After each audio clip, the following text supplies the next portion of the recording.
Okay, everybody, welcome to our March workshop. We're going to have a lot of fun today. Alfred is going to teach us the proper way to do sanding, which is actually your finish on your product. It's not the fluids and stuff that you put on, it's actually the sanding. And Alfred's got it down, so he's going to show us today. So Alfred, I'm going to highlight you and turn it over to you. Let me just find you here real quick. There you are. And you are spotlighted, and it's all yours, Alfred. Other one. Highlight me. Oh, highlight you? Okay. Highlight me. There was no training. Okay, I got to find you in all this. Get rid of that.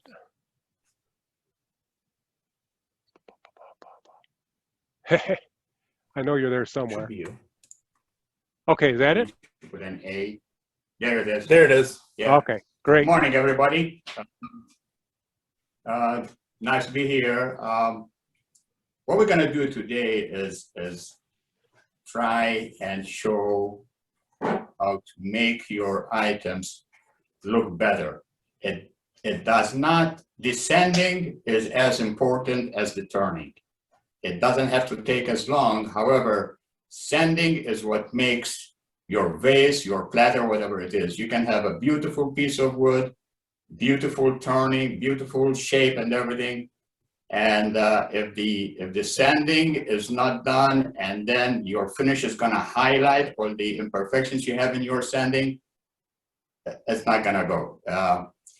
But you can have a so-and-so piece of wood and so-so piece of turning, and if you do the right sanding and you're finishing and your finish is done right, then that piece is going to look a lot better than a piece of wood that's expensive but not finished properly. So sanding there's a lot of preparation for sanding. Is how you prepare the wood is more important than actually the sanding part of it. You prepare the wood for sanding. It's the same way that you prepare the wood for finishing. So it goes in three ways. You turn the wood, and then you want to sand it. So you're sanding your work, you're turning. Then you're finishing is you're putting a coating to preserve the wood that you have just sanded. So that's why sanding is so important. It's not just, go through the grits, it's all done, and put the finish. And then a lot of people wonder, how come, I have a lot of imperfections. I'm seeing, highlights in there. I'm seeing tear out. It all comes from not the sanding being done properly. So I have a piece of cherry here. Can we turn to the other camera? Yep. Overhead. Yep. Yeah. This is a piece of cherry. I don't know, it's about maybe, 13 inches diameter. Try to do a bit of a cabotage. The shape out here, there is no sanding on it. That's just the way it came out from the tooling.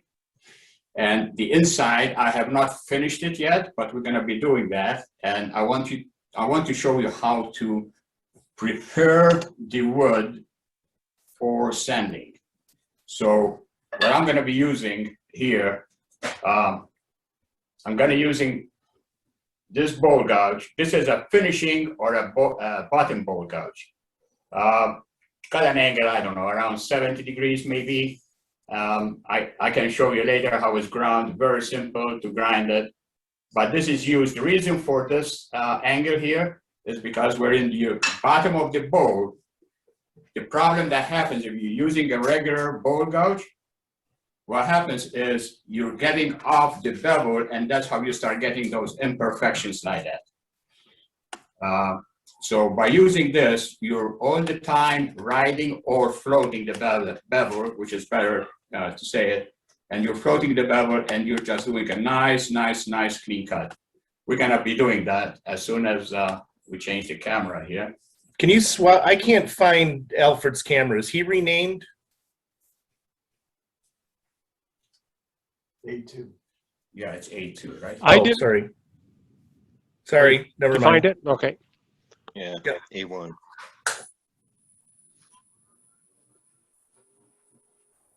You're on. Okay, so with this bowl gouge, you know, it's easy to find the bevel.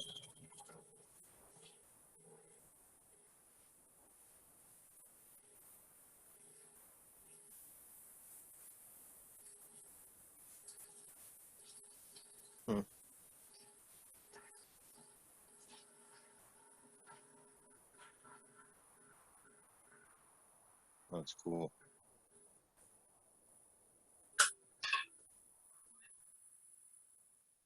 You notice what I was doing, I start out here, so, and I do all in one move without shuffling my legs.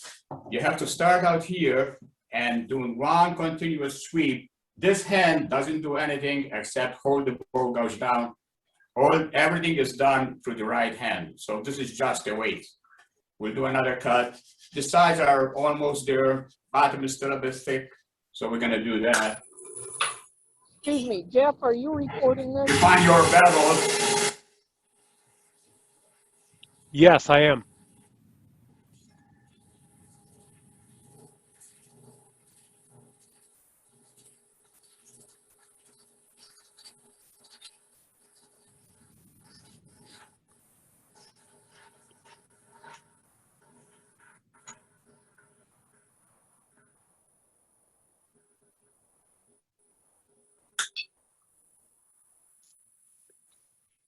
So naturally, as you're going down, getting closer because your RPM are slower, so your feet has to be slower. Otherwise, you're just gonna go right through it and hit the other side. But it's already getting there. We're still a bit thick, so I'm gonna take a few more cuts.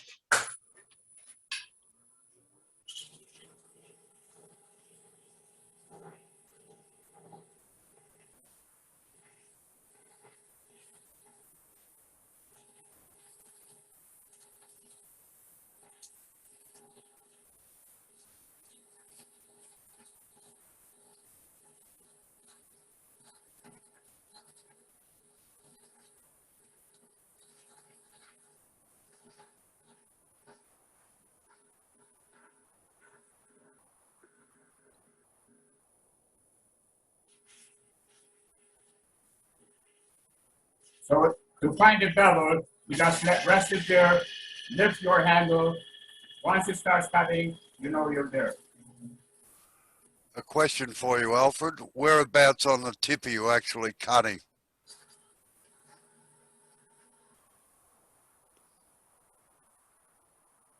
I don't think he heard you. With the bottom. Yep, sorry, we couldn't hear you over the lathe. Alfred, whereabouts on the tip are you actually cutting? I'm cutting between 12 and 1 o'clock. Yeah, just off the center. Just off the center, yes, on the right side. Okay. But it gives you such a beautiful finish and no tear out at all. I really love the way you can alter the angle. You know, I usually go around 70 degrees. I never even check it. And it's very easy to grind. You grind it the same way as you're doing a spindle roughing gouge. You just lay it on the platform and you turn it one way and you turn it the other way. The only thing I normally do, which one am I with? You're on this one. It's dead. Uh-oh. Froze. I hope you did. There you go. You're back. No. Oh, okay.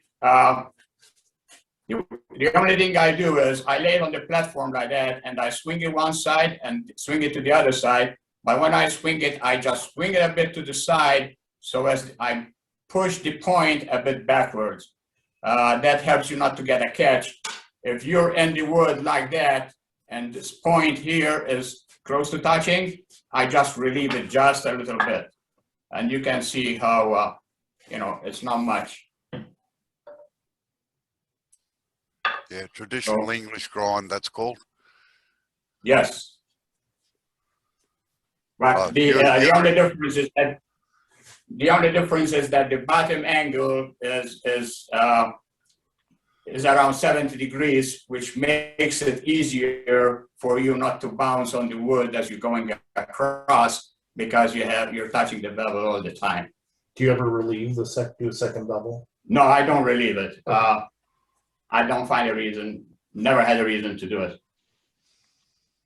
Okay, we're gonna take a couple more cuts.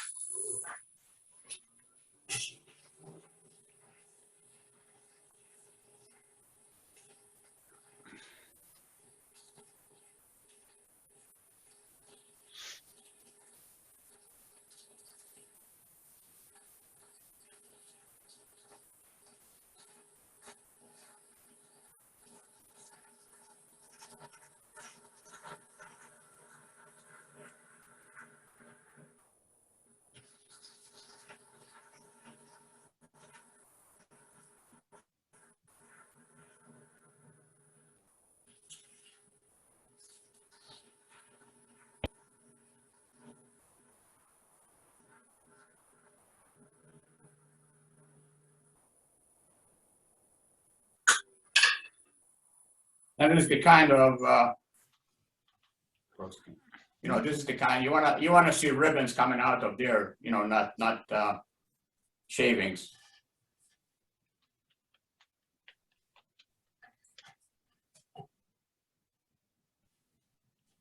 Okay, we just have around here. When I started with the bowl gouge, we have a step, so I'm gonna get rid of that. Best way to find out is, you mark it, gives you an idea where everything is.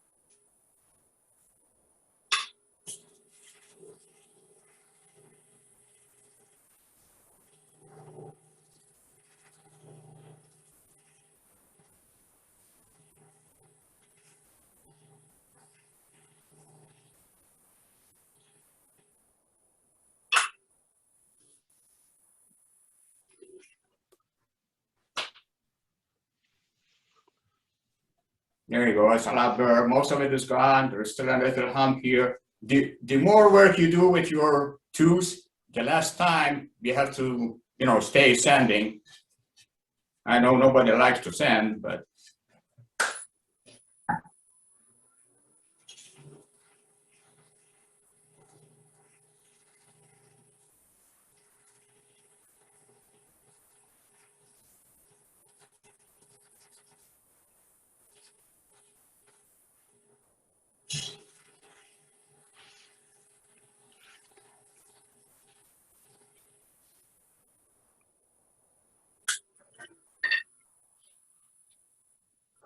and with this, you can take as fine of a cut as you want, with it. Then one other way to finish, you can use a scraper to. This is I don't know, 1.5 by about 3/8 thick, and I turned it into a negative rake scraper. So because it's a negative rake, you don't have to tilt it up. You can hold it flat.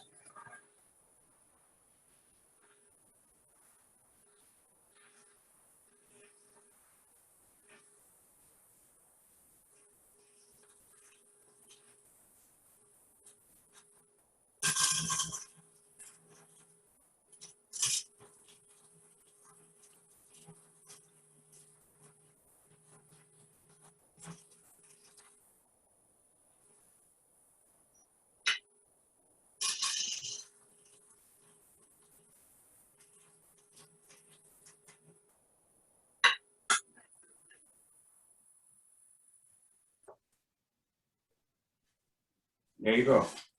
So now we're ready for sanding. I can move this camera if you want to show them how to sharpen the bottom bowl.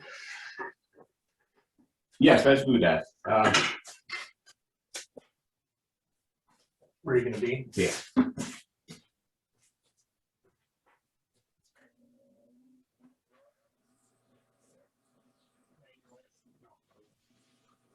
Okay, to sharpen this, set the platform at whatever angle you want. You just hold it flat, rotate, and skew it a bit. Close.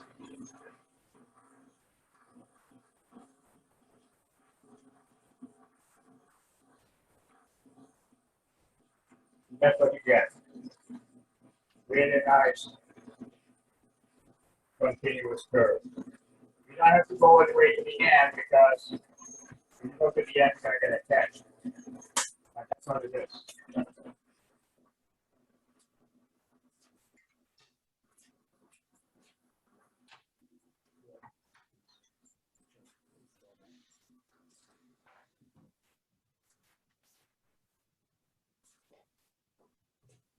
Okay, to sand. Oh.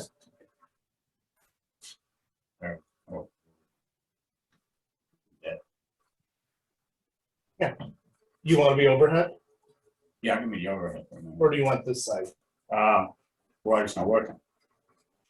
This is running. I can see you on here. That froze. Oh, okay. Yeah, we can see it. Can you see Alfred moving? Yep. Yeah. Okay. In Okay. the face of the bullet. So, okay, for sanding, you say, some people say, well, I'm gonna start with 120 grit because, my finish is so fine and all that. I usually start with the roughest grit that will give me even scratches all over. That is the most important grit.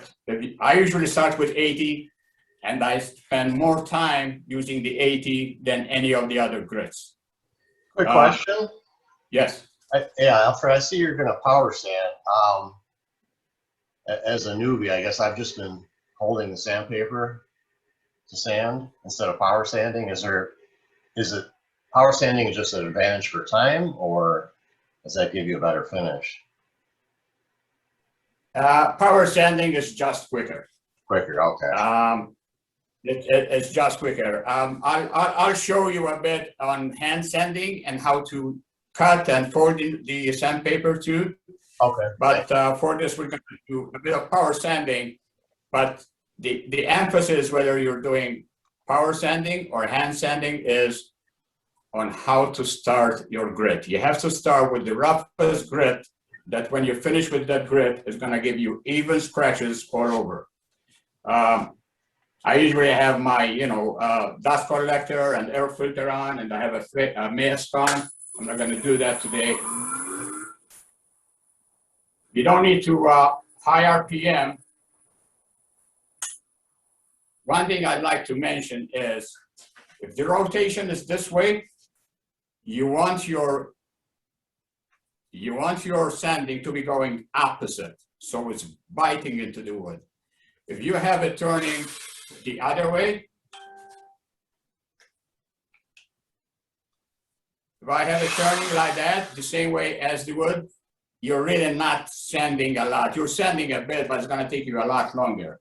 So by you're going the sanding pad is going opposite of the rotation of the bowl.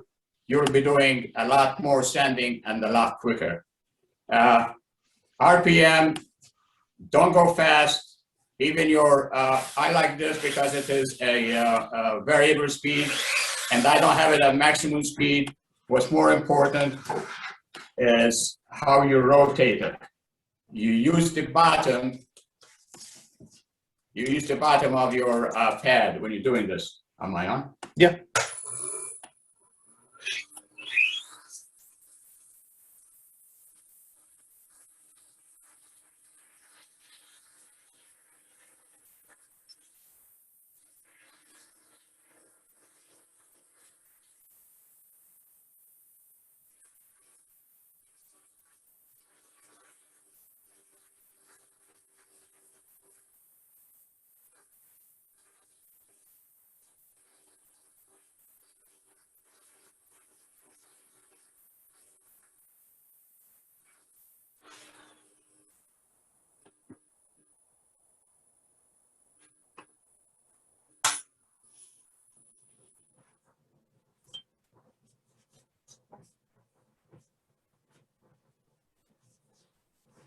Alfred, stupid question for you. This is Cindy.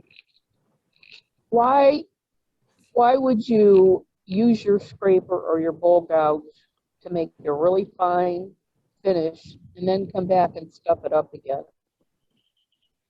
Why would you use your negative rake scraper bowl gouge to make a very nice finish and then rough it up again? Well, you're not really roughing it up. What the sanding is doing is it's getting a uniform surface, but with scratches on it. Whether it's with the bowl gouge or with the scraper, you're still gonna have some undulations there, up and down. And what the sandpaper does is it's gonna take all of that and it's gonna flatten it. 80 is really not that hard of a grit. I mean, if this is 80 grit, and I don't know how much you can see it, but it's not really rough. So I still have some here I need to change, so I'm gonna go and do that. Yeah. All right, We're thanks. moving stuff so this closer to your Wi-Fi.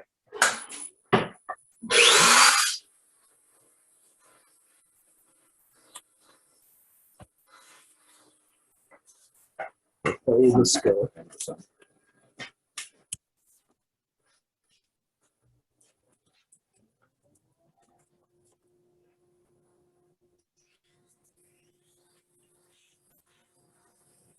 I don't like it there, but yeah, I know.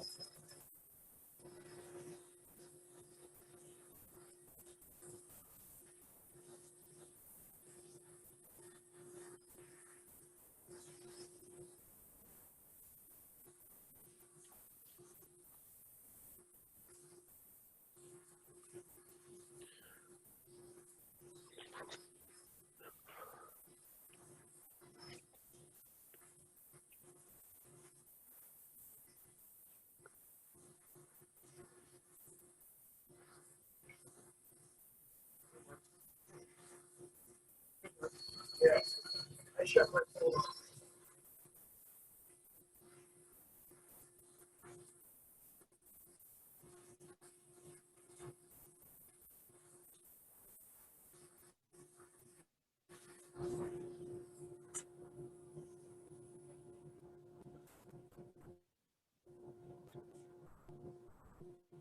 I mean, that's you're on?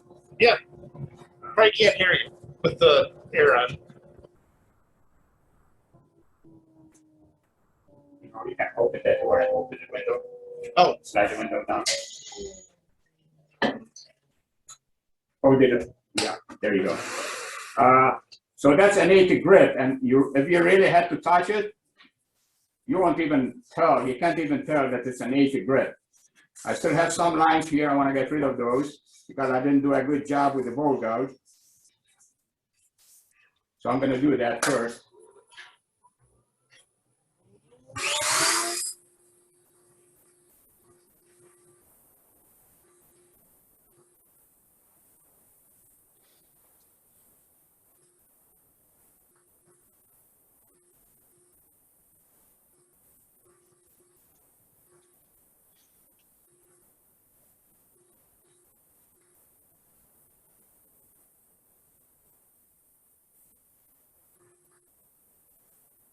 oh, can I switch it off?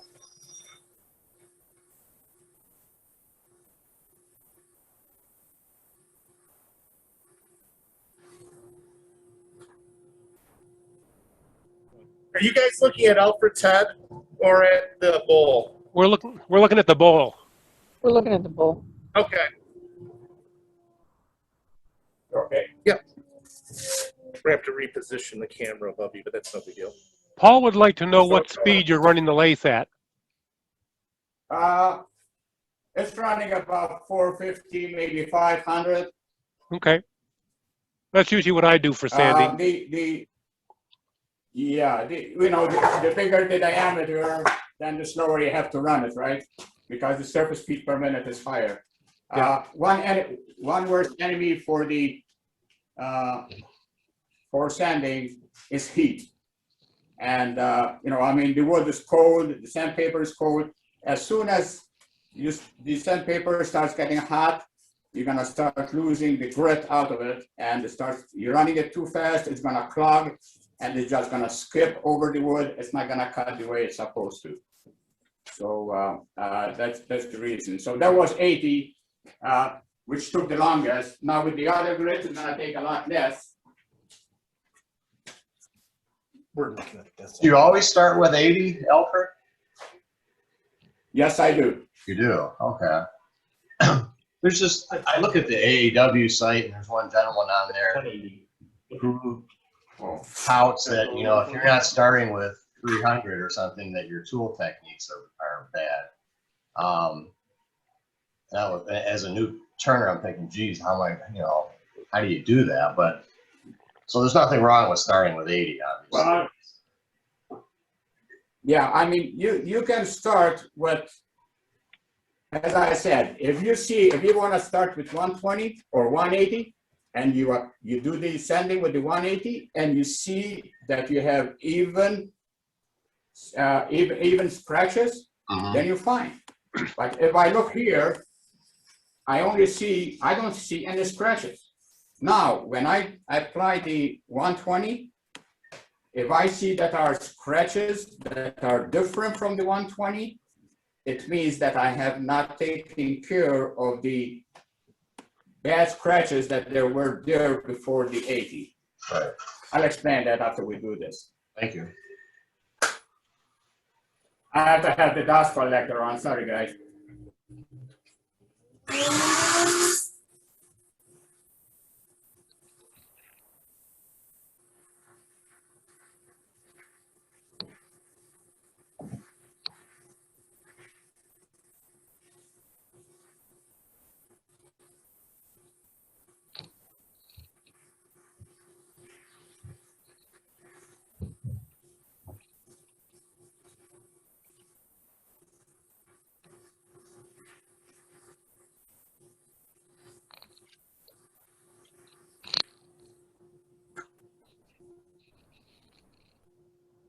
Now, basically, that's what it is.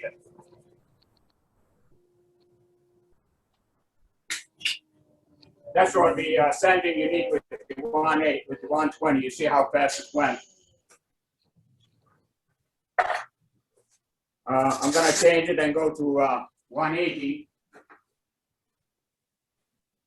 Alfred, do you blow off the dust between grits? I usually do. I'm not doing it. I usually blow everything out, but I don't want to create more dust than we already have. And the reason for that is, the reason why I blow, because that could be grits from the previous sandpaper that it gets caught in the pad that I'm using, and it can create more rough scratches. I do not sand in reverse. I never found a reason for it so far. Maybe in the future I have to do that, but so far there was no reason for me to do it. So this is 180.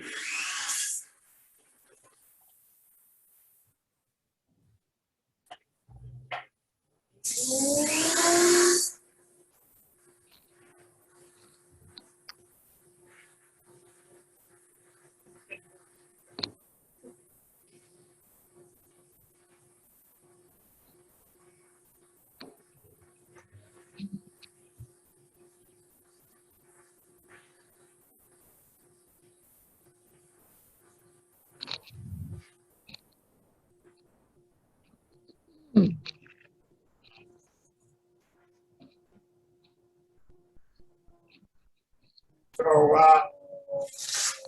you can see how much less it's taking now, you know, with the newer grits, and you can feel Chuck, feel that the inside, and we haven't even gone to all the grits yet. I can't do that. Yeah, you can. So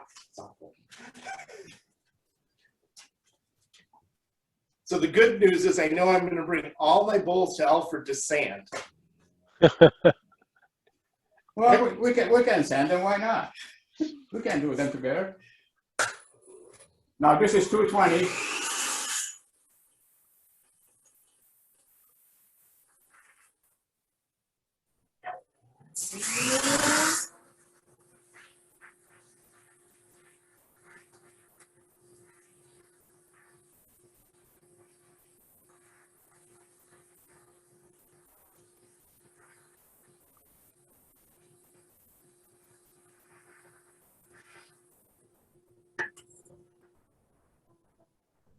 Alfred, how much pressure or force are you using when you do that?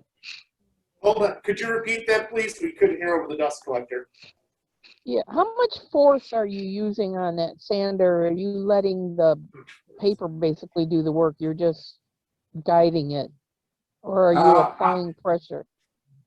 Yeah, what I want even pressure. I don't want to push too much, because if I push too much, I'm gonna get the sandpaper hot. So the way I do it, I control it. I have it both hands like that, and that's why the reason why I use this one instead of the. I have an angle grinder too, 90 degree, but it's hard to be able to go into something that's deep. And I found this one to be really good because I can start here. And I can angle it like that. Use my hand as a fulcrum, and it's the same like turning. Your right hand is doing everything. You're going like that. I'm not using a lot of pressure, no. I'm more concerned in keeping the movement steady so it doesn't bounce up and down. Every time it bounces, it's gonna create a divot in there. Answer your question? Yep, thanks.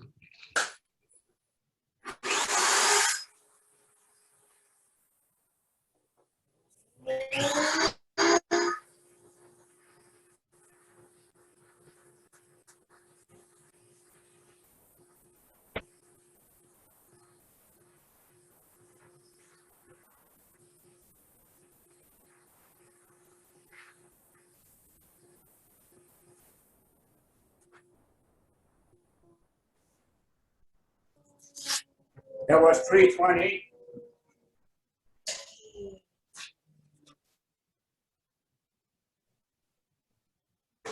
I usually go up to 400, and I never found a reason to go above 400, and I'll show you why as soon as I finish this. Alfred, question. What's that? Did you go through all the grits? I mean, it seems like you skipped some grits. No, I went with 80, 120, 220, 320, and this is 400. Okay, well, yeah, all right. I guess I wasn't counting. I didn't pick up on. I thought you skipped some, but okay. No. I went through all of them.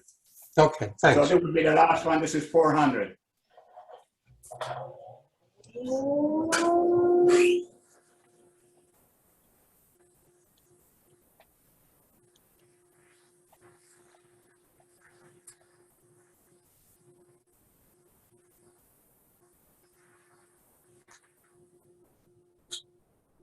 Can't be that unproductive.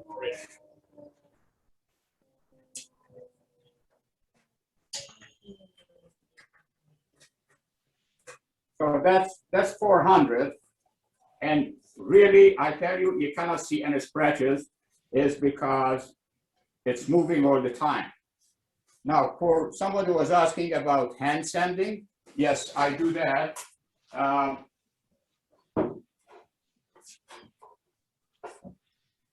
I want to show a bit. We can set the camera up here. Show a bit the sand. Yeah. But how close do you want? Oh, you want to see that? Yeah.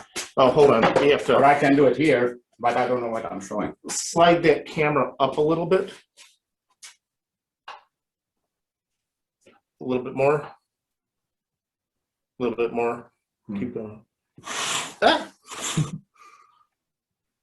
Okay. Now you're on it. Here? Yep. Okay. The sandpaper I use is this. It's Norton 3X. I found it's the best sandpaper you can use. And the reason is it lasts a long time and it doesn't wear out.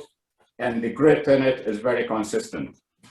And I buy them in, you know, this, I don't know how many there is, I believe there's 20, yeah, there's 20, it's 9 by 11, so I cut it in 4, I'll show you how to cut it. Can you And, put it on camera? Oh, my camera went out. Yeah, the AST logo's not. Yep, sorry, you're gonna have to switch. I have to switch. Not this. Oh, this went out, sorry. Oh, go ahead, Alfred, you can see you. Okay, is that what you needed? I can only see AFT. Yeah, yeah, we don't have Can you video. switch cameras? It's swapped out. Hold on. Sorry. There you go. There we go. It's upside down, though. It's upside down. No, there. Should I start up now? No, go Yep. ahead. Okay, but this is the sandpaper I use. It's Norton Can you 3X. turn it right side up and full? Turn it so I can, a little bit more up. Up, By the way. up. Towards, that's it.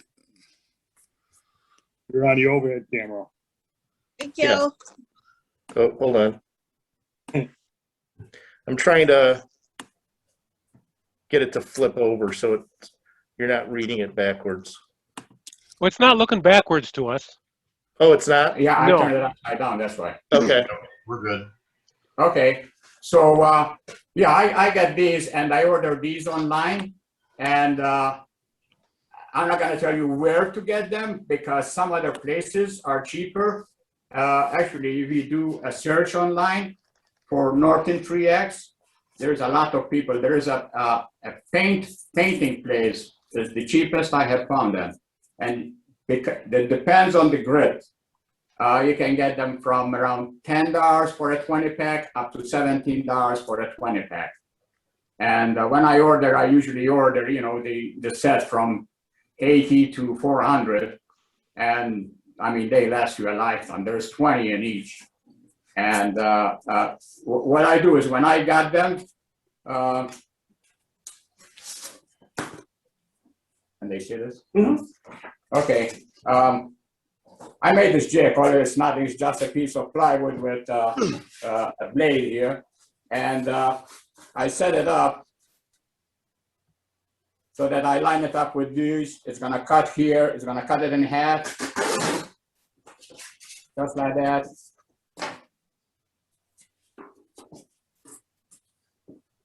Then for the next one, I cut it to the edge.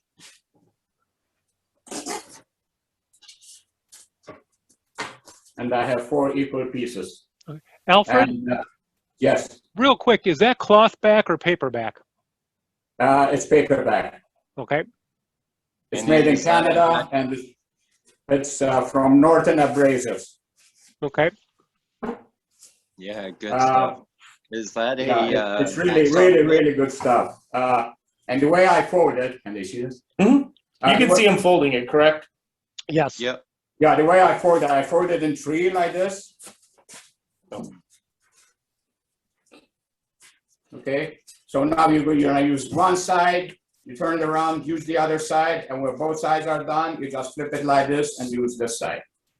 So that way you're using the whole area of the sandpaper, you know, instead of leaving it. And because you're folding it in 3 and you have grit in between, it's not gonna slide between your fingers. I found this the best way to do it.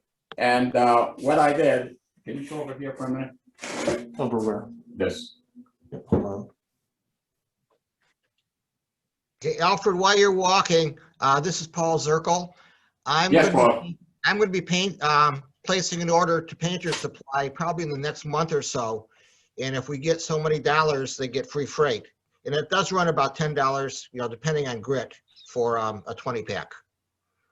Yes, yes, it does. If So anybody's, I'm all set myself. Maybe, you know, some of the other members yeah, for other people. would be interested in it. I tell you, it's the best sandpaper you can get. There's nothing better than that. The grit just stays there forever. Yeah, I ordered. Can you a couple- switch to me, please? I ordered a couple years ago, and I'm just getting ready to run out. Yes. So, Go. okay, so what I do I made a series of drawers here, and this is where I keep my sandpaper, the flat sandpaper.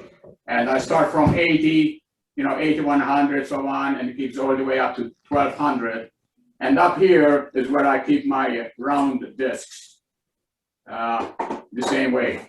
So when I'm working at the lathe, I'm right there. I just turn around, do it, put it in, take the next grit. I don't have to stay walking or putting, different sandpapers, which grit it is. I know exactly what grit it is. So for those who are asking about hand sanding without the power tool, what I normally use, I use you have to use a backing something, whether it's rubber, whether it's cork. This is felt. You should never use your fingers, because your fingers are going to give you all those annulations. You need a bigger surface area when you're sanding, so that it takes off the high spots and it gets it even with the lower spots. That's the reason for the backing board. Now, this is 320. I'm going to put a piece of 400.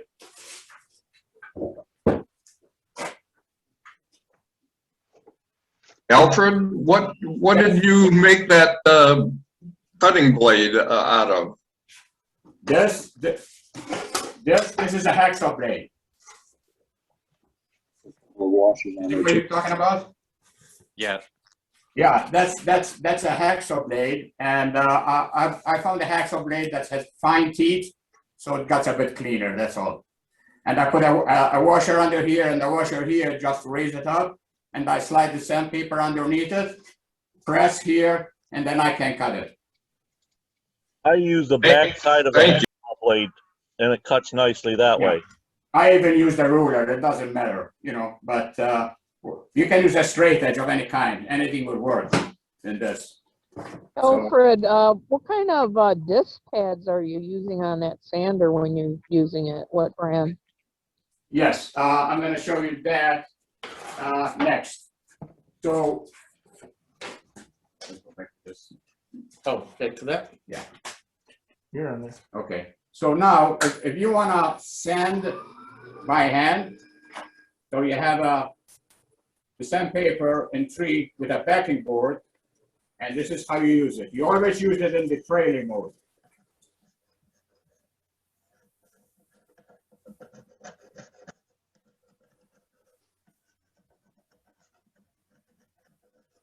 And the reason why I use the power, because it's just quicker. I'm going to cover more real estate than in my hand. But that's how it's done. Now, so I'm finished with this. I just open the drawer, put that one, get the next one, and keep going. And I usually blow the air, blow the sanding grit in between, so that I don't have any old grit from the previous, which might give more scratches. Just a quick question. When you sit, maybe you're going to get to it, talking about sanding the outside of the bowl. Yes. I assume you can't always power sand that because of any shape or character lines you may have in it. That typically outside would be more so hand sanded, or well, I power sand the outside too. Like this one, this is a smooth. There is no beads or coals in it.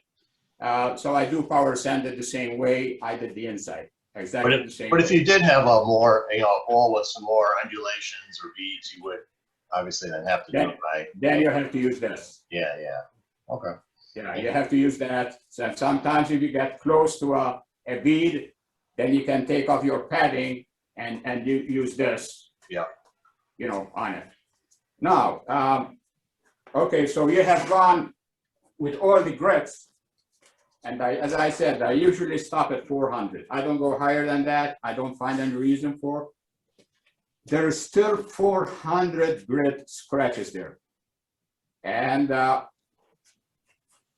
one way to get rid of them is to make those scratches smaller. And how do you make them smaller? Is instead of having these radial scratches going like that, I'm gonna cut them. So they're gonna be a lot smaller and your eye will not be able to detect it. Your eye can detect a line, but if there is a very small line, your eye is gonna be very hard to detect that. So what I do, I just go like that.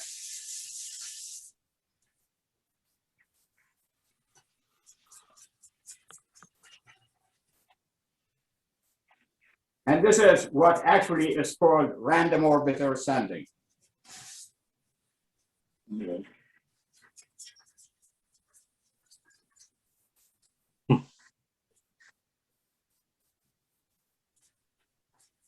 Alfred, it was asked what brand of round discs you used. Yeah, I'm gonna go over that as soon as I finish this. Sorry for all the questions, Alfred.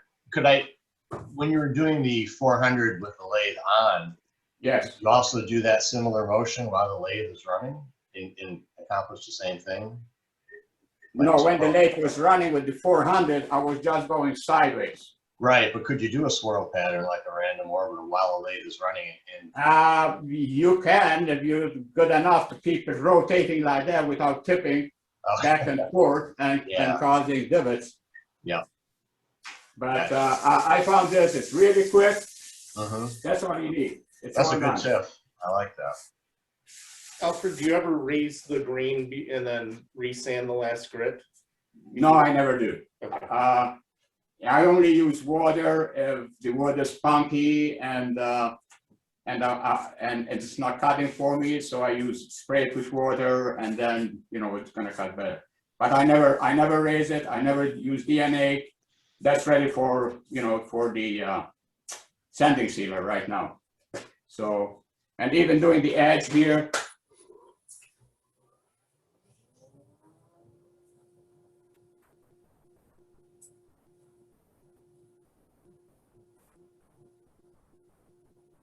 Alfred, I came in late. What backing are you using? You see the advantage of using the backing pad. You're holding it flat. If you're holding it on your finger, you're going like that, and you're not going to get a flat surface. Okay. So what is the backing pad? Oh, it's foam. Cork. You can use cork.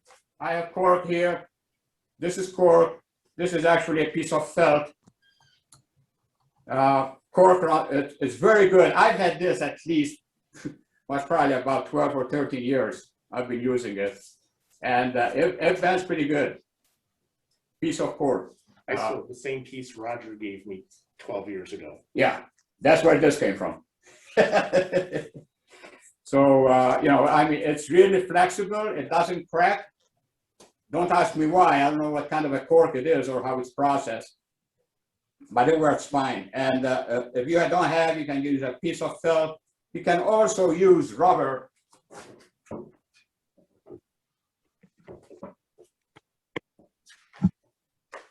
There is these that they use for wet and dry. They're the same because you're gonna create a bigger surface. You see, it's not your finger. The cork is a bit stiffer. I like the cork, but this does the same job. So as long as you have something in the back that's gonna cover a bigger surface area than your finger, you'll be all right. That's what you need.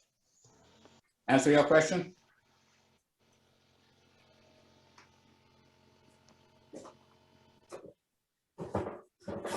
Oh, Alfred, I have a question. A bowl has grain patterns, going across and then the other direction, right? And what I've been doing is just standing from the center of the bowl out against the grain pattern on the one way it's, the grain is running, and then the other, 90 degrees from that, I go with the grain. Is that something you've done before, or is just going? I see you're doing orbital. I haven't been doing orbital. I've been doing it a different way. I just wonder if it makes a big difference. No, I found out that doing it the way I just showed, it gets the results, that it's smooth. There's no ambulations. There's no torn grain, you know, on the end grain. It's all smooth. However, once again, sanding starts with proper preparation from your tooling. Don't expect to get a good surface by sanding if you have, you know, a lot of divots and humps and, you know, irregularities. You can, but you're gonna waste a lot more time than we did here. So preparation, that's why I showed, you know, doing the bottom here, which is flat, that's a bit harder than doing the sides. That's why I wanted to show that. Because normally you don't have the bevel touching there. So as soon as you get off the bevel, that's where you start getting the undulations here. Because your bowl gouge will be going off the bevel, then goes in until it touches the bevel again, and then goes off and off and up and up, and that's how you get all those ridges, because your bevel is not touching. So that's why you use the bottom feeder, because the angle on the bevel is more conducive to the surface here. Because you can't use a bowl gouge, regular bowl gouge, because by the time you come here and try and touch the bevel, you'll be hitting the outside here, and because of that, you're off the bevel. And that's how you start getting those circles here around the bottom. Yeah, I assumed I was getting ridges like that because your tool is hitting the grain, then not hitting grain, then hitting grain, not hitting grain as you're going around the bowl, right? I don't think there is any problem with grain as long as you're floating the bevel and your tool is sharp. If your tool is sharp, it doesn't care whether you're cutting end grain or not. Sharp tools will do wonders. You know, there's a way how to slice it and, you know, to don't go across so you're not scraping, you're actually shearing it. But sharp tools is what's very important. Okay, now about the round discs. Where do you want to be? That's good there. We're on this one. This is where I get them from. They're actually the same as from Vince's Wonders. Can you see that? Guys? Yep. Yes. Yeah, okay. I got these from Vince Wonders. He is online. He's a very, very nice person to talk and deal with. He actually threw in an extra packet, and there's 25 discs of extra packets. So here again, I got the full spectrum from 80, and he had 600 in this, so I got the 600. These are cloth backs, and these are Velcro. And this is what I use, what I was using on my drill there, because it's Velcro backed. And he is one of the few people I found that have oversized 3-inch. And the reason I wanted oversized 3-inch is because I have this orbital sander, which I love. I've been looking for one of these for a long time. I got this on eBay for $65. They're over $300. But this it's metric, so it's a bit bigger than 3 inches. And he was the only one that I could find. I think it's 3 3/8. Yeah, 3 3/8 diameter. And they're the same. That's 80 grit. And that's what I was using. His 2-inch are also oversized. Yeah, they have the 2-inch oversized too. Yeah, they have all kinds of. He's a really, really nice guy to deal with. Alfred, do you ever use a wavy disc for sanding? A wavy edge? No, I've never used them. I did use them, but I don't own them. They're a bit expensive. Yeah. I never, you know, I don't buy stuff that I don't buy it just to try it. If I need it, then I'm gonna buy it. I don't want to buy something, you know, just because it's out there and try it. But this stuff has worked. Most probably the wavy ones will work fine. These I like the oversized because if you're not exact on the pad and you're going on a side, the rubber is not gonna start digging into the wood and create those black lines. And because it's oversized, you have a fudge factor for you not putting it on in the exact proper way. So that's what I get. Okay. Any questions? I'd like to add, I've been using Vince's sanding paper exclusively for years, and Vince is a great guy, and he will talk to you as long as necessary. He'll give you the history of sandpaper. He's a real expert on it. Yes, he does. Yeah. I love Vince. Good guy. Yeah. Now, for some sandpaper trivia, do you know why sandpaper is, they say 120 grit? Do you know how they qualify the 120 grit versus the 80 grit or the 300 grit or 400? The way it's done is like 80 grit. It means that there is in 1 square inch of paper, there is 80 grits. Okay. In 400 grit, it means that in 1 inch square, there is 400 pieces of grit of the 400 size. I never knew that. I learned that about a couple of months ago, and but there you go. Trivia question. Yeah. One other thing about Vince is at the AEW, he supplies all the sanding supplies for anybody teaching, but he also supplies it to the youth room. And when kids leave the youth room, they get a bag of his sandpaper with all the discs and everything, with the discs and the pads and everything. Yes. Yeah. He's very good to the kids at the AEW. He even gives them real dust masks, really good dust masks. Yeah, he does. Well, I met him in person at one of the symposiums, and he's very, very generous. You know, he's not there. He's there to make the buck like everybody else, but at the same time, he's going to lead you in the right direction. That's why I like him.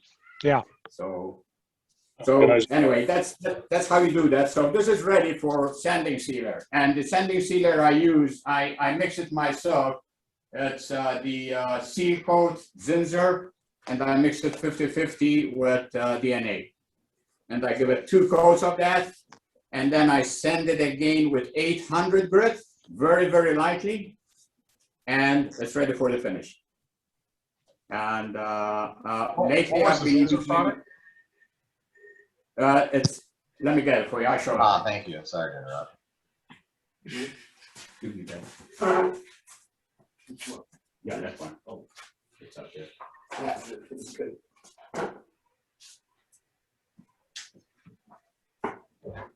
We should really get the steps. Should we show this, Alfred? You guys drinking over there? No, they are. We showed you going up and down. No. Okay, this is it. Okay. Bullseye Seal Coat Universal Sanding Sealer. Thank you. When you buy this, you have to watch it that you buy this one, not the other one. I'll show you the other can because this is wax free. If you buy the other one, it has wax in it, it's not good for sanding. I like their primer a lot too. Their primer, their wax primer is good too. This is the other one. Okay. Yeah, that's more of a finish. Yeah, this is more of a finish. This is for sanding. Yeah. So I don't recommend mixing this with DNA and using it as a sanding sealer. This works beautiful and it dries very fast because with DNA, you can apply 1 or 2 coats within an hour of each other. And then just sand it lightly with 800 and you're ready for lacquer or whatever you want to put. Alfred, I use that mix there. What did you say you mix it with? Denatured alcohol. Okay, thank you. That's a good sealer. I love it. When you sand the 800, is it on the lathe spinning or is it hand sand? No, I usually hand sand it. I use a piece of this. It's 800. This is actually happened to be 600. And I just go very, very lightly. And you'll be surprised how smooth it comes. It's even smoother than this. Really, really nice because that sanding sealer has filled any pores that there is. And when you just clean it out very lightly like that, you're just taking any nibs or, you know, whatever, just lay there and it's ready for finish. And lately I've been using, I have been using Deft for lacquer. Now I've been using this Mohawk. Is the Mohawk you're using pre-cat lacquer? I've been using this. Is it pre-catalyzed? It's the pre-catalyzed, yes. Okay. The Just so you pre-catalyzed know- clear, and I found it's a lot better, or, well, let me put it this way. It lays out better than Deft. Deft sometimes wants to leave a bit of orange peel. This one, I don't care how thick you put it, it just lays flat. Yeah, the pre-cat stuff is, you got to remember a couple things about it is you really need to have good ventilation with that because it's seriously toxic. But it's the same sort of stuff they put on automobile finishes. Yes. So it gives you a real good solid finish. Yes, you can get it locally here too. So, and Where do they you have- actually also have dyed lacquer. They have it in red, black. I use the black. If I'm painting something, I want to paint it black. I don't use paint anymore. I just use their lacquer. It lays down a lot flatter and quick. And because it's a lacquer, it's going to dry fast, and you don't have the chance of, you know, garbage laying down on it, dust nibs and whatever, you know. So and it's a lot quicker. Where do you buy it at locally, Alfred? There is a place, I forgot the place. I'll have to put it on chat once I find out where it is. It's here on. Is it on 8 Mile? It's somewhere on 8 Mile, yeah. I had Paul went over there and he got it for me. So it's close by. Do you see the buff between? It's on 9 Mile Road. And what? I think it's called J Kaltz and Company. Oh, that's on. Yes. It's on 9 Mile and Hilton. Yeah. It's on the southwest corner. Yes. Yeah, and actually it's cheaper than Deft. The club also gets a discount shopping there. If you tell them you're a DAW member, they'll give you 10%. Yeah, I think you have to buy kind of in bulk. I'm not sure if you buy 1 or 2 cans if you will get the discount. I bought 6 and they've given me the discount. Oh, that's good. That's good. So What's it called? What's it called? J Kaltz? ALTZ. Okay, so any more questions about this board? I'm gonna take it off and I'm gonna put something else. Well, Alfred, do you, between coats of lacquer, do you do any kind of sanding or buffing or anything? Do you buff after you do the lacquer? No, I don't buff anything. I have not found a reason to buff my finishes. I usually build the finish, you know, but whether it's a poly or whether it's a lacquer, I usually put a few coats and then I sand. And the reason why I build a few coats is so that there is something to sand, especially when using lacquer. It's so thin, you know, that you can go through it very fast. And I usually sand with 800 and sometimes even 1,000.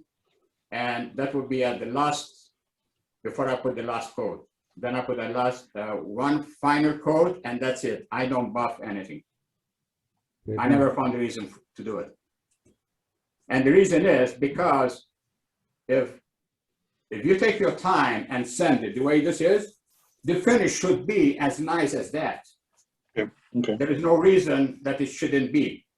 One thing I say about when I finish, I usually finish, do my spraying first thing in the morning when I have new clean cold clothes on me. I come in the shop, I spray and get out of here. And I won't come in for at least another hour, especially if I'm using lacquer because lacquer dries fast. Go out of here, I come back in an hour, it's not the first time I put, 6, 7 coats in one day.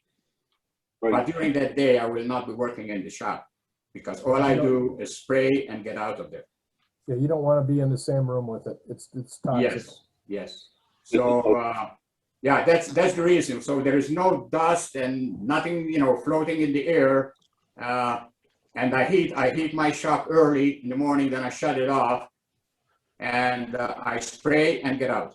And because of that reason, there's nothing, falling on it. So your finish should look the same way this is looking, except maybe shiny or satin or whatever you want to do. So yeah, I don't buff.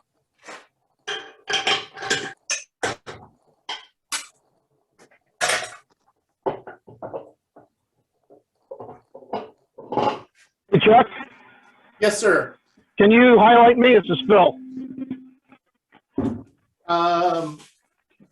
Alfred's doing that. Hold on. I'm helping Alfred.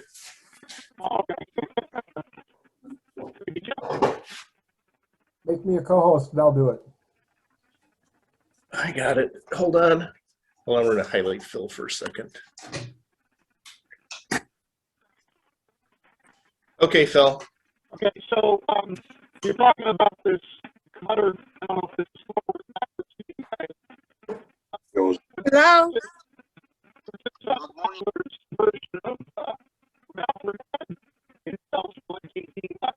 Just breaking up. Take your helmet off. Take your helmet off. Phil. Take your helmet off. We can't hear you. I don't think, I think his audio You're is not breaking. clear, but This is connection. It's got a bad connection. Can you just put it in the chat, Phil?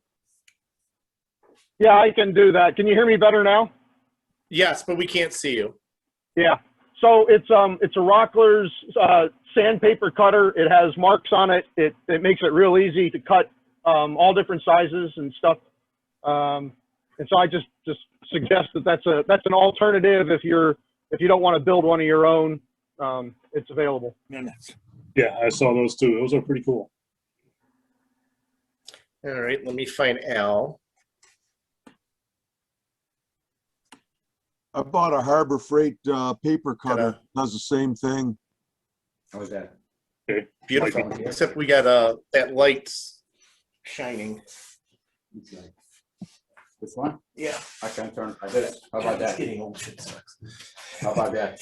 Yeah, that's better, I think. Is that better? I can't see the. Here. Yeah, but it's box elder, so. You want this closer? I want to be able to show here. No, the other side. Yeah, that will come here. I'm gonna show that. Okay. Can you guys see that? Can you We can see here? that part, yeah. Okay. Can you see the tear out? Yeah. It looks Okay. like staining, but Okay, well, this side was like that. That is actually not terror. That the wood is so. This is box elder, and it's so punky. It's ridiculous. okay. And so I left this area. I did one side. I did the outside on here and the inside, and I left this area to show you how we can get it to look like this.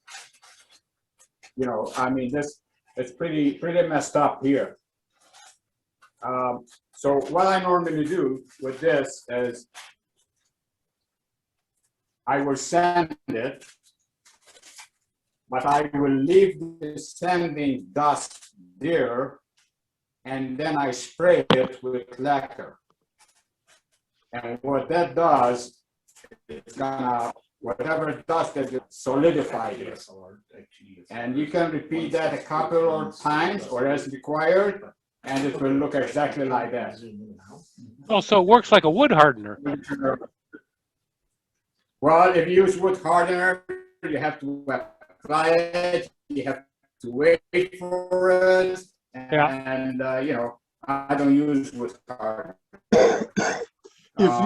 I found out this is quick and easy. I don't know if you can see how bad the tear out actually is. Is there a way to zoom in? Camera over there.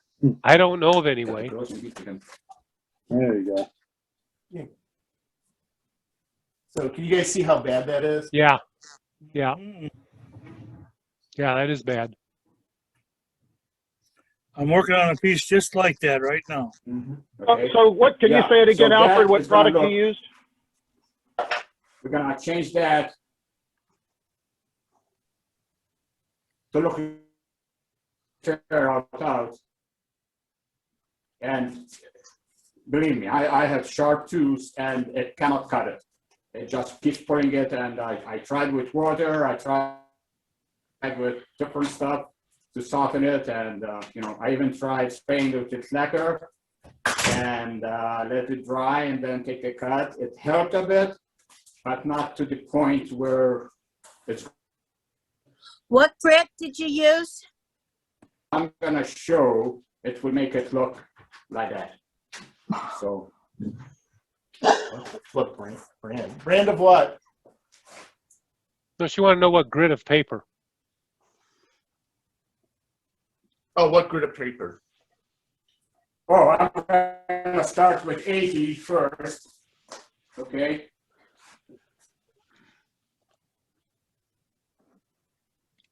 From under there. The camera. Thank you. Okay. Now we're really close.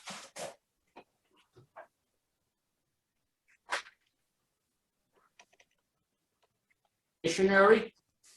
I got I got 80 grit here, and I'm going to use this random orbital sander.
So that's going to take, less. Then you can repeat the process. So you left the sand in the grooves? Yes. You leave the sand there.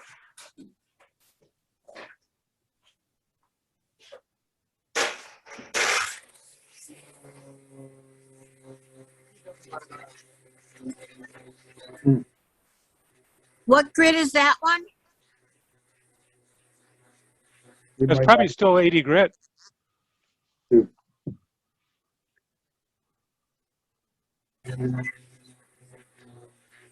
What's he spraying on there? Is that just his finish that he's spraying on? Yeah, the Mohawk lacquer. Okay.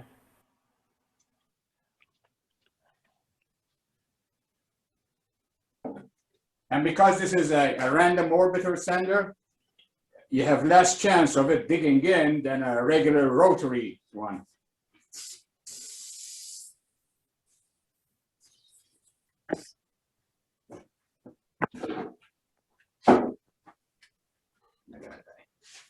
No, I'm fine. So it's already starting to fill in. So give it a couple of minutes, not even, and we'll sand it down again. And that's one way of doing it. As I said, even the outside on this one was really bad too, and that's how I did it. Would your other option be stabilize it?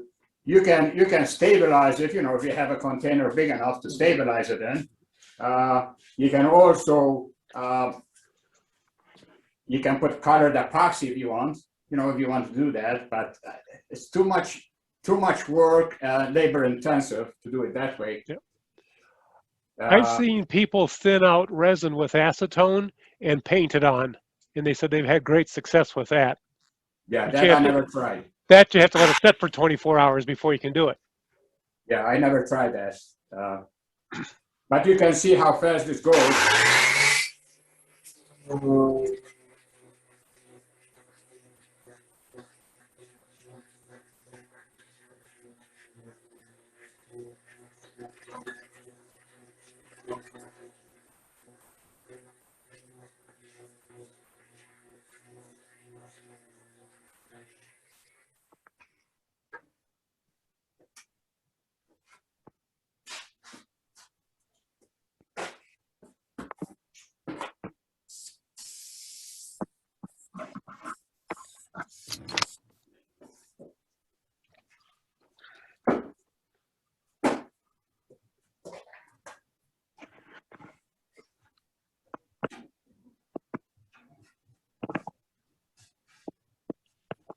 You're almost using that like a wood filler. Yes, it's more or less the same way, and I'll show that too. You can, it's what we call, you make a wood slurry. And what I normally do, if I have walnut and I want to fill the grain in it, I use mineral oil with the sandpaper, and I do it by hand, you know, and the mineral oil is gonna keep in suspension the wood dust, and it's gonna fill up all the grain. And that's called wood slurry, and you let it dry, and it more or less is the same like this. But with this, because I'm using lacquer and I'm gonna take most of it off, anyway, when I sand, I can apply any finish on it too. I mean, even if you use oil, you can still use it as long as it's dry. But yeah, it's very similar to the wood filler.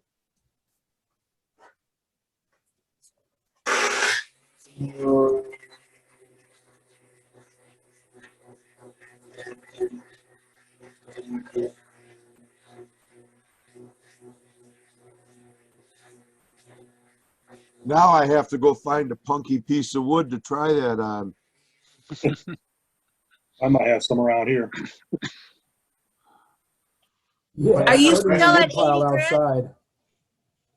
Are you still at 80 grit? Yes, I'm gonna change it. In fact, I'm gonna put a different grit on it. Yeah, this is still 80.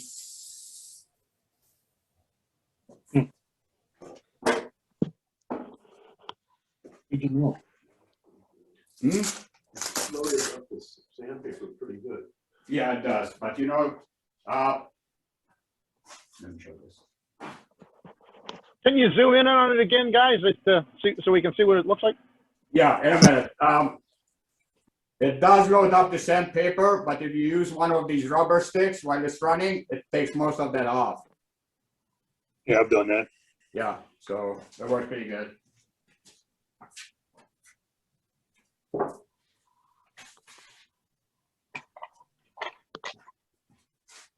I'm gonna put in a 1/8 grit.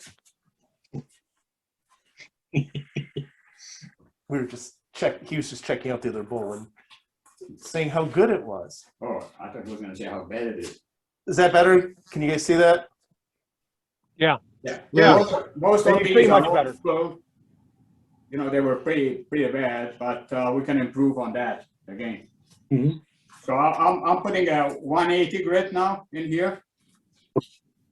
From 80 to 180.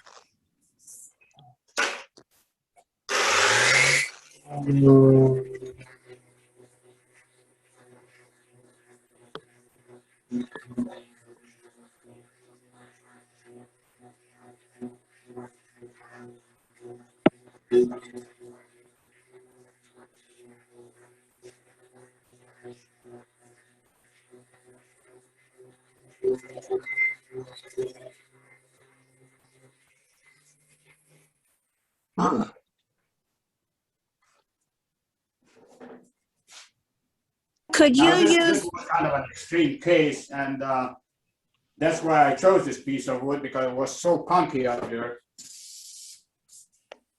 Could you use wood bleach to lighten those spots? Lighten. You can lighten the whole wood, the whole area of the wood. Yeah, you can use, if you want the wood lighter, you can use bleach. Alfred, can you dye over that or not?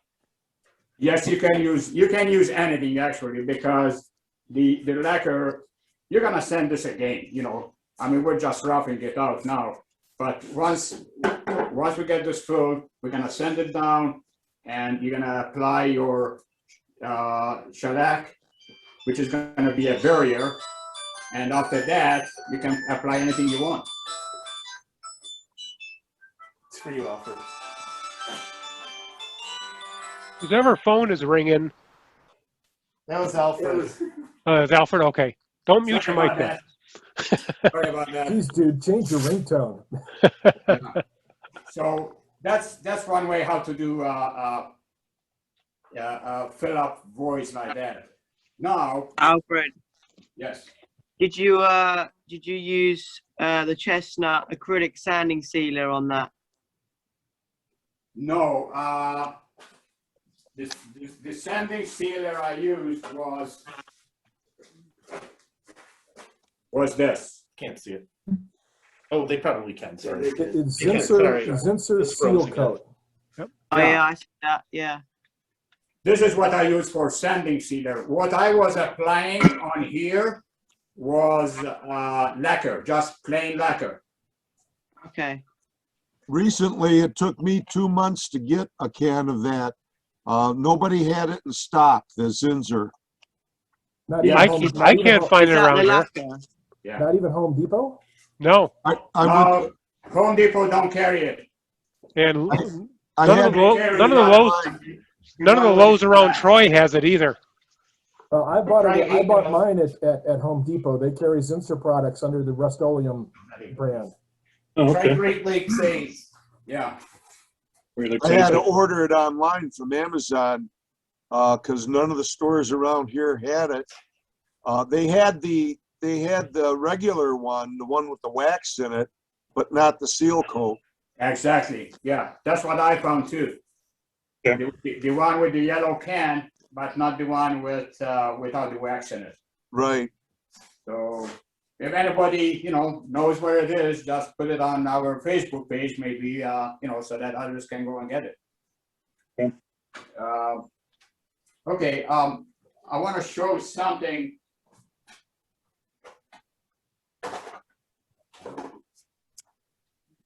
Nope. Do you want them all? No, just these. Are we on the overhead? No. Do you want to be on the overhead? Yeah. Can you switch over to me, please? Or to Alfred, please? I'm on Alfred right now. Oh, switch over to me, please. Are you on? Is that the overhead? Can we turn this? This way? I can do that. Switch cameras. Hey, please get. Oh, that works. Okay. How's that? Okay. That's actually better. Okay. So, like everybody else, when I started turning, I used to do a lot of pens, and I collected some of the woods, like the exotic woods, like this one is rosewood, bloodwood, and maple burr, big leaf.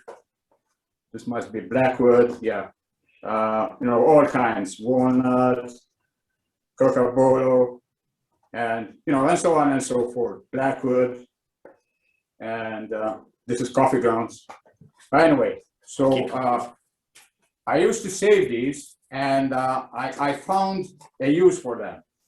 And what I do is, if I have a crack, if there's a crack here, what I do, the first thing I do is I spray it with lacquer. If there's a crack, I spray it with lacquer.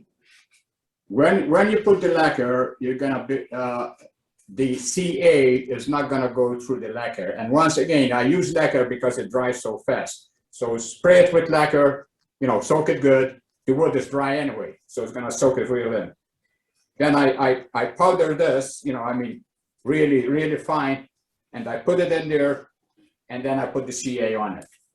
And I use this either to try and match the wood, because I got different colors here, or else if I want to accentuate the crack. If I want to crack instead of, you know what happens when we put CA, it's kind of see-through, even if we use coffee beans, I've tried coffee beans, usually they're not fine enough that you can still see the granules.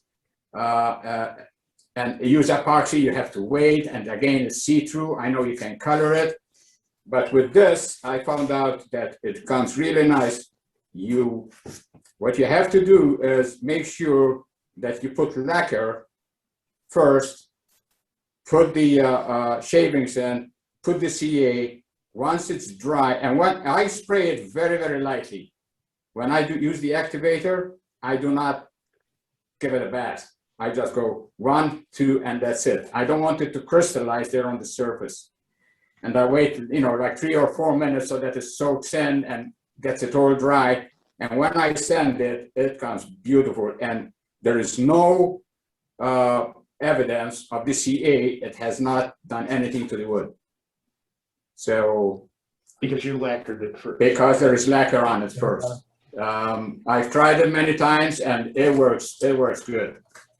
Just use lacquer. I found that if I use gloss lacquer, I don't know, because it has more pigments or something in it, but it does give you a better result when I use gloss lacquer. You just spray it on, and as I said, with these, you know, we have all these different colors. So, you know, like this one, which has this red in it, this is box elder, and if I have a crack, I can use the bloodwood, which is very similar to it. You can't even tell the color, the difference. So you can use that, or you can also use this one, which is red heart, which is similar, not exact, but it's similar. You know, mix them. Yeah, or mix them. But I like the idea of using wood instead of using just straight CA. Because straight CA, number one is you see through it and it doesn't look nice. I don't like it. So that's another idea. I put them through the coffee. I have a coffee grinder in my shop just to grind that stuff up really good. Yeah, yeah. I find that if I get a bit and, you know, rub it between my fingers, the shavings are small enough anyway that they're gonna really crumble fast. You can also buy aluminum and brass powders, fine brass and aluminum powders off of Amazon that work really great as fillers. It makes it look like it's metal. Yes. Yeah. With that, guys, you have to watch it, that what you're buying is fine.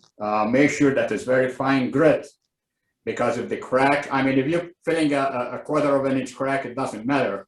But if you're filling, you know, a hairline crack, and you have to make sure that what you're buying is fine. One time I tried to use brass, so I went to Home Depot, and where they cut the keys, and I got some from there. I said, man, there's no way I can use this. It was too rough. The chips were too big. Yeah. So, shoot.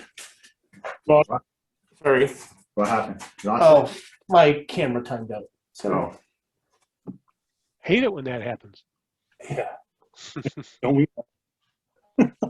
Is that sawdust that you were filling in the crack there with? Yes. Yeah, I didn't know if it was sawdust or not. Well, I'll show you a picture once we get the camera going. Alfred, when you apply the sawdust, let's say into a crack, do you tamp it down? Do you attempt to tamp it down, or you just kind of push it in with your finger? I push it with my finger. What I do is, you got it on? No, I'll just use this one. Do you need the top anymore? No. Pop that off. Oh, he comes from the land down under. Yeah. Okay. It's off. Jeff, could you switch to the other camera, please? Which one? Not the one that says AFT anymore. There you go. Oh, that's on. No, the light doesn't have to be on. Okay. How's Are that? we on? You're on. We're looking at Alfred's hand with the sawdust. Yep. Yep. Okay, yeah. So this is the stuff that I use. This is when I'm doing pens and I'm machining them to make them round. It's like powder, actually. It's very, very fine. I can show you how fine it is. Look how fine that is. Can you see it? Yeah. Yeah. Yeah. So with that, what I do is there's a crack.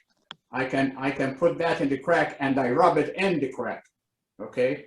And then I put CA on top of that. After I put CA on top of that, after I do the lacquer. Lacquer is very, very, very important because if you don't, you're gonna have a stain.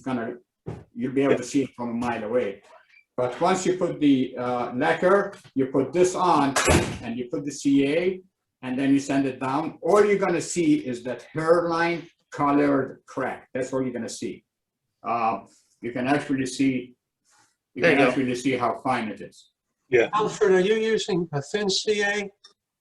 I use 10 CA, yes, because it's a very thin crack, and I use that on it. I use that that extension. I'll show you. I use EM02 Starbond EM02 super thin CA. You want it to wick into the substance, into the powder. This is what I use, and I got the stop on it, so I can really put it in where I want, you know. And these, they never dry. I just keep these in the fridge. I got a small container here. And, you know, I just put them in there. I don't even use a cap on it. And I just take them out and use them as is. Yeah, but this is 10 CA. And this one is medium for bigger areas. But for stuff like this, where you have small cracks, 10 CA works great. Because especially when you have this applicator on it, you can actually guide it exactly where you want. And when you buy these, they give you these extra too. And also what I do is I keep a safety pin here. I keep a safety pin. So if it gets plugged, I just open it and put it back here. It goes back into the fridge. I got a small fridge.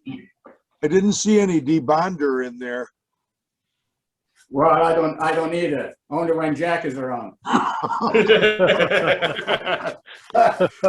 You guys know the story when he came up my driveway with a bottom of a birdhouse stuck in his finger. I thought he was giving me the finger. He had the birdhouse stuck in there. He put his finger inside the birdhouse as to stop the CA from going through, instead of putting some tape in there. And I had to use channel locks, and I had to crack it slowly and crack the CA on this finger. And I had to crack it a piece, and then we used had a jar full of acetone, put it in there, and with a small safety pin I had to pick up, and every time say, "Ouch, you're hurting me." So that's how we got it out. Did you glue his hand to it? Oh yeah, he glued his hand to his table. Mm-hmm. And he had to take his pants down to get something anyway, because it's a long story. Y'all need to start videotaping this stuff, man. That's too funny. That was weird. But again, you see here, this was just okay. Once again, when back on sanding, this area all the way up to here, I can do with this, right? Once you get into the interrupted cut, you cannot use this. Things are gonna happen. You're gonna break it, and you know it's gonna fly off. You're gonna get hurt. So then you're left this piece down here, and to clean that, that's what you use. You use the random, or what you do is you index it so it's straight. You can hold it like that, and you can use this freehand. And to use this freehand, the secret is to hold it at low RPM and let the tool do the job. Do not push it at high RPM because it's gonna wanna go wherever it wants. You just very low RPM, and you can clean it real good. Takes Also everything. create flat spots. Yeah. So you know when the sandpaper is going fast, it's gonna work fast, and if you're not orientation, it's gonna create a divot. So. Just harking back to CA for a second. If you want to feel real pain, get CA underneath your fingernail. Geez, it burns and expands. Oh my gosh. I got lucky. I never had But- that. I got a few very small drops in my eyeball once. Oh my God. What did you have to do for that, Matt? What it felt like is it felt like I had sand on my eyelids. Every time I blinked, it like scratched the inside of my eyelids. It was, I don't know, it was hours before I finally got it all out. I didn't do anything to it. I just kept blinking my eyes until it went away. So I think my eyelids like eventually abraded it off. But it was like, it was one of those things where it's like I glued it and then and left it sit, and then came back to it about an hour later expecting it to be dry. And I didn't put safety glasses on, so I turned the lathe on, and it threw a little tiny bits of CA in the air, and I caught some in one of my eyes. It was something I will never do again, that's for sure. That hurt like crazy. Sanding that so people could see it. We have 20 minutes. Okay. Do you want to do questions, or do you want to sand it, or? Anybody has any questions?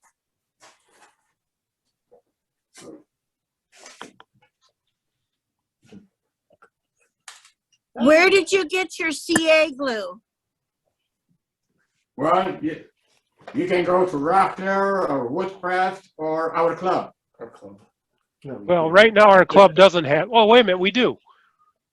We do. I don't know where we're selling at the moment, but Yeah, Woodcraft- we've got to figure that out. Most of our stuff is in storage, so. When Chuck has I his, believe it as Woodcraft or Rockler, they both have it. Yep. Also, Sandy, I just published out the video from last week's meeting, and in the description, I have listed there the website for Starbond, which is the CA glue that I use, and I really like it. What number of CA do you use from Starbond? I use the thin, I use the medium, and I use the black medium and the brown medium. I use almost exclusively the EM02, the super thin Starbond. EM02. Correct. when Chuck has his open house, I'll bring the CA there. Yep, and I'll have a credit card reader for club. And does Starbond have the other spray that you used last week? What was that called? The activator, yes. They have their own activator that will not cause white clouds or white spots. Yeah, yes. Okay, thank you. Go to their website, Sandy. They got it all listed out there. Lots to choose from. But once again, guys, as you can see, really there is no secrets to sanding. It's all preparing the wood for the finishing. As I said before, when you're sanding, when you're machining the wood and you go ahead. Chuck fell over. When you're machining the wood. Yeah. No, it wasn't me. At least it was the camera. I think he's sniffing the CA. And the shot, so it's okay.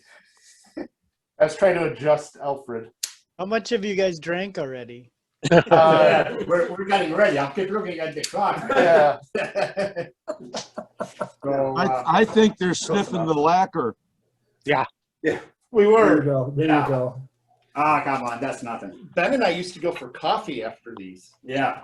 Well, we're gonna have beer after this. But anyway, sanding, it really doesn't take that long. As you've seen, that's exactly how I do it. When I do it, I just spend more time with the 80 grit. 80 grit is going to give you an even surface, but you don't look at the surface, you feel it. Your hands see a lot more than your eyes. So if you see me, I'm always going like this. Where is the high spot? My hands see a lot more than my eye can. And my eyes see big stuff, my hands feel a lot better. So then if I see a high spot, I can mark, I usually mark it. If there's a high spot here, I mark it, I get my orbiter sander and just get that area. So I get it all even with an 80 grit finish. Then with the other grits, it's gonna be a lot quicker because all I'm doing is changing the 80 grit scratches from 80 to 120. And the same thing when I go to 180, I'm changing from 120 to 180 grit. So it's changing the scratches. So that's why it goes so much faster when you go from one grit to the other. You have to get a base, which is the 80 grit. Then after that, it goes fast. Okay. Hey, Alfred, I got a Go ahead. Well, years ago, I was making, turning a small Christmas ornament, and I had a piece of about 1/4 inch thick bird's eye maple glued in between 2 pieces of ebony. And everything was turning out okay, but then when I started sanding, the dust from the ebony darkened the maple a little bit. Would I put on sanding sealer to prevent that, and how would I do that? That's my recommendation would be to sand the light colored wood first. But so go close to it, sand that, as you said, put sanding sealer on it, and then you can sand the other wood, the black wood or whatever. Oh, so you have to see the light colored wood somehow. Okay. You can also put, if you want, you can put maybe tape. I never tried it. I did use sanding sealer and it worked for me. But I'm sure that if you use tape, you can. But I don't know about the ridge. You might get a ridge between one, where the tape is and where the wood is. I think sanding sealer would work best. That's what I normally use. And I would use the same sealer that you used today? Yes. Well, anything to seal the wood. It doesn't matter. Okay. You can use whatever you want. All you want to do is make the wood non-porous. So whatever, it's not gonna, sometimes what I do is I burn it in between. I put a small groove with a 3.2 there, and then I use my wire and I just burn it, and then it's not gonna migrate, especially when you're using dyes, stuff like that. That's one thing I do all the time. The dye will not migrate through the burn, and it will stop there. It will not migrate to the other wood. Okay. The problem I had was that the way it was glued, the pieces were running longitudinally on the lathe. So when I started, when I sand with the lathe running, the black sawdust from the ebony would get into the maple. But I think, like you said, if I put on some sanding sealer on there first, it would prevent that. Yes, it will. I will do that next time. It's been years, so I'm about that. So next time when I mix dark and light woods like that. Yeah.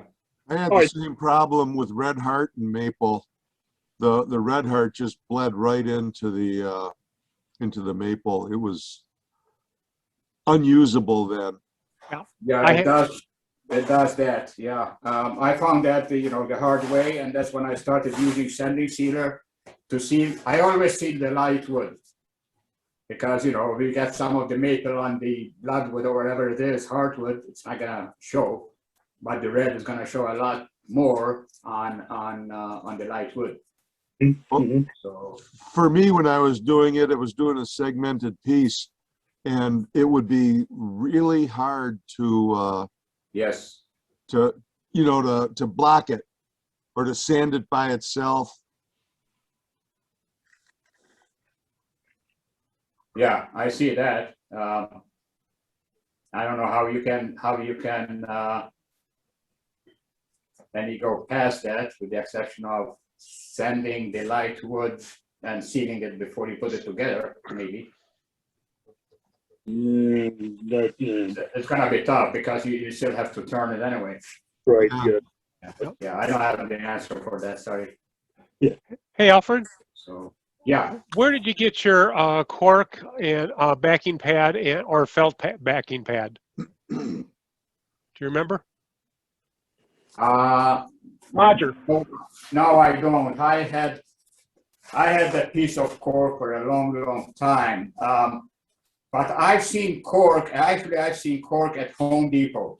I've seen it there in sheets. I think they're like a foot square. Yeah. Okay. I think they're tiles. Yeah, could be, but there was like a 1/4 of an inch thick too. It wasn't really thick. Uh-huh. So it's like a foot square by a 1/4 of an inch thick, and I think that will work good. Even rubber will work fine. You know, like what I showed you. This is this where I'm on? Yep. This is a sponge pad. Sponge pad. It's actually a backing for sanding. You can use this. Okay. This was bigger and I cut it. You can use anything that will flex. And again, the reason why you want to use this is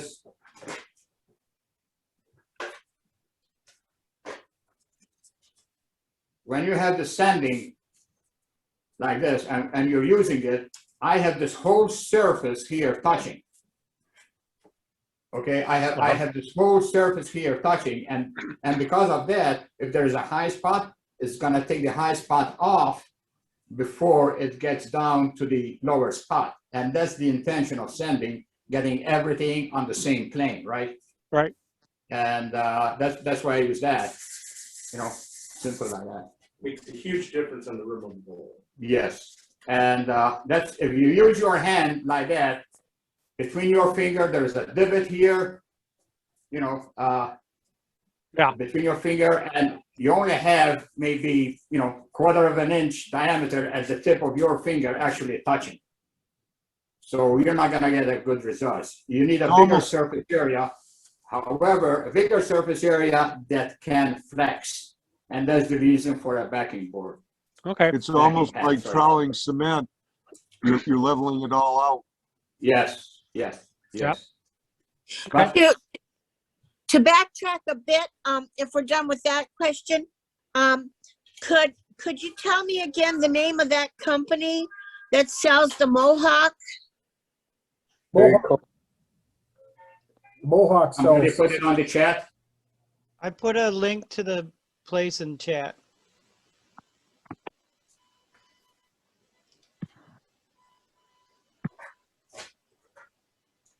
When I started making sanding pads for the lathes, I bought and sanding mandrels, I bought like a 3/4 inch sheet of foam, closed cell,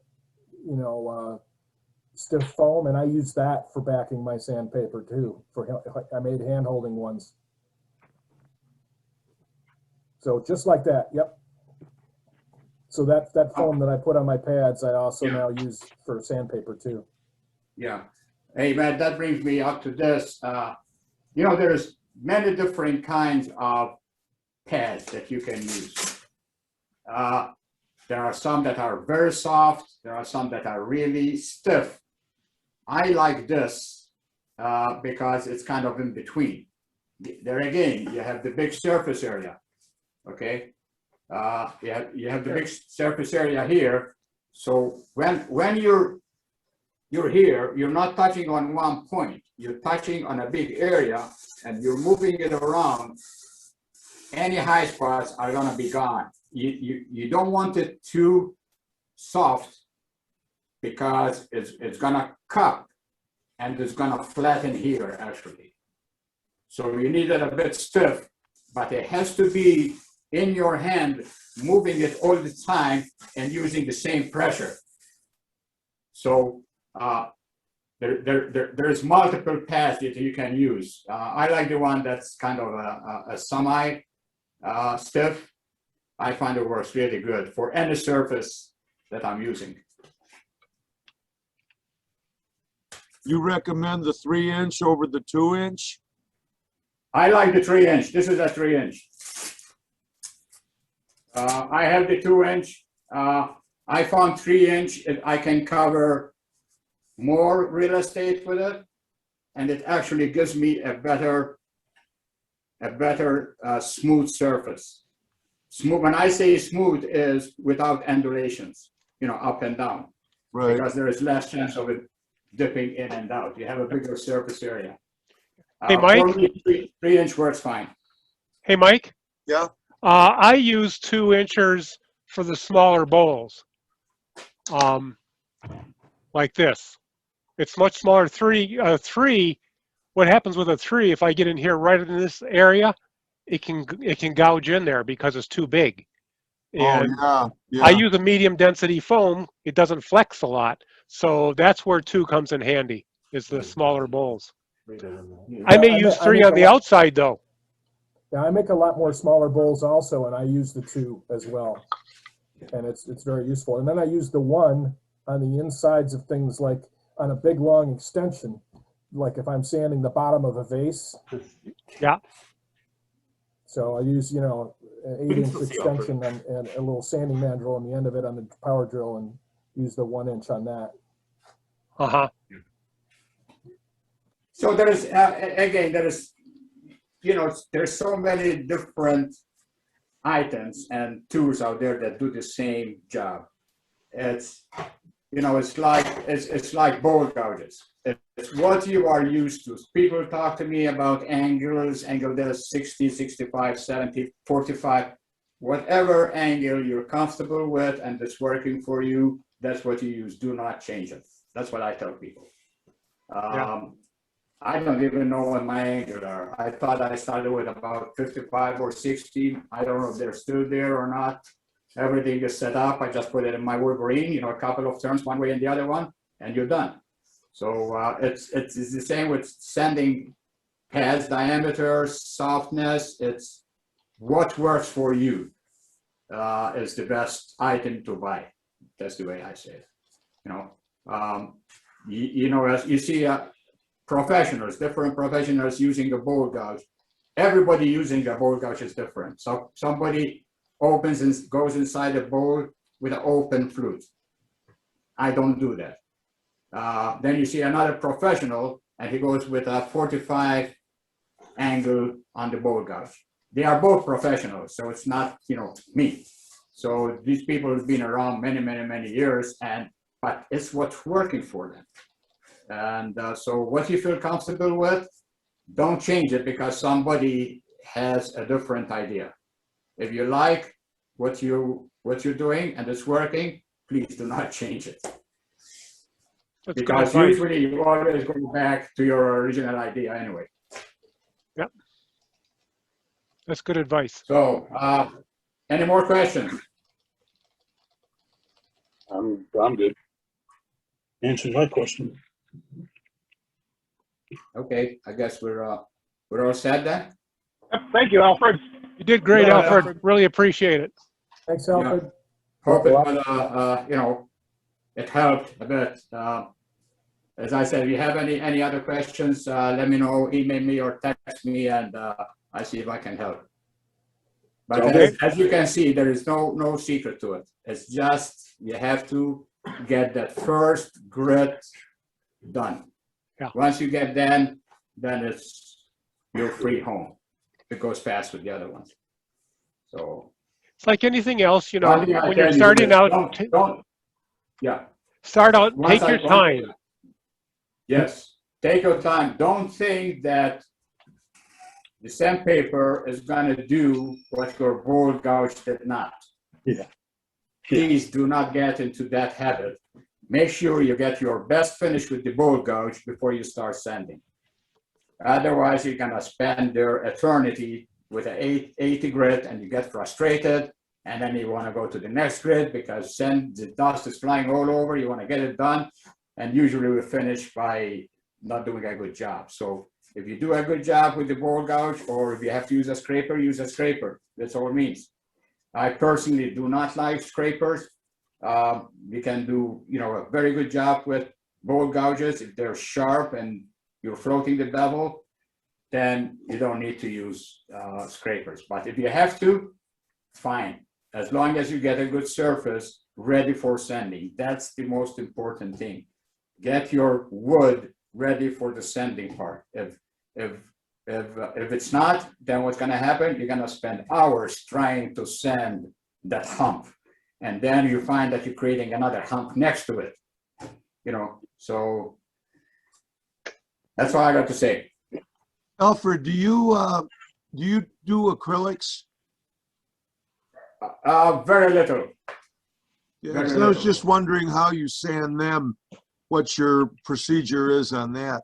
Well, when I did acrylics, the only acrylics I think I ever did were pens, and I go with up to 1,000 grit, wet and dry, and then I go with, let me get them.